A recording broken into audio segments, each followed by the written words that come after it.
শীতের আরো খবর জানাতে চুয়াডাঙ্গা থেকে সরাসরি যুক্ত হচ্ছেন সহকর্মী এম এ মামুন।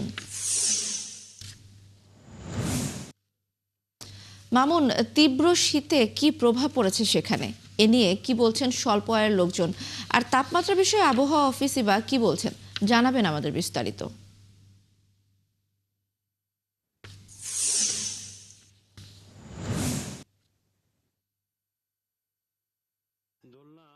চুয়াডাঙ্গাতে বেশ কিছুদিন থেকেই শৈত্যপ্রবাহ এবং শীতের যে প্রভাব বিস্তার করেছে, সেটা কারণে এই অঞ্চলের মানুষের দুর্বিষহ জীবনযাপন করতে হচ্ছে। সাধারণ মানুষ, যারা খেটে খাওয়া মানুষ, তারা সবচেয়ে বেশি কষ্টে আছে। এবং আপনি জানেন যে এই অঞ্চলটা শীত প্রধান একটি জেলা।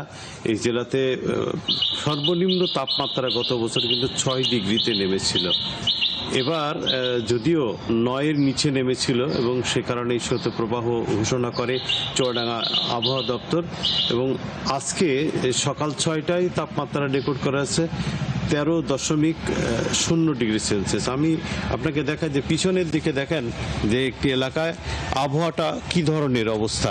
এটা সকাল 9টার আগ পর্যন্ত আপনার সূর্য উঠবে না। আজকে মনে হয় সূর্য একটু দেরিতেই উঠবে, তার কারণ সূর্যের দেখা মিলছে দেরিতে, এ কারণে। আর সেই সাথে ঠান্ডা হাওয়া মানুষকে কিন্তু চরম ভোগান্তিতে দিচ্ছে। যারা খেটে খাওয়া মানুষ, তারা কিন্তু ভোরবেলায় বের হয় আজানের পর, তাদের সমস্যাটা সবচেয়ে বেশি।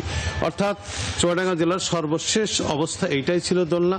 মানুষ চাচ্ছে যে কম্বলের জন্য আবেদন করেছে, তো জেলা প্রশাসকের পক্ষ থেকে কম্বল বিতরণ করা হয়েছে গত রাত্রে, এবং সেই কম্বলগুলো খুব উন্নত ছিল।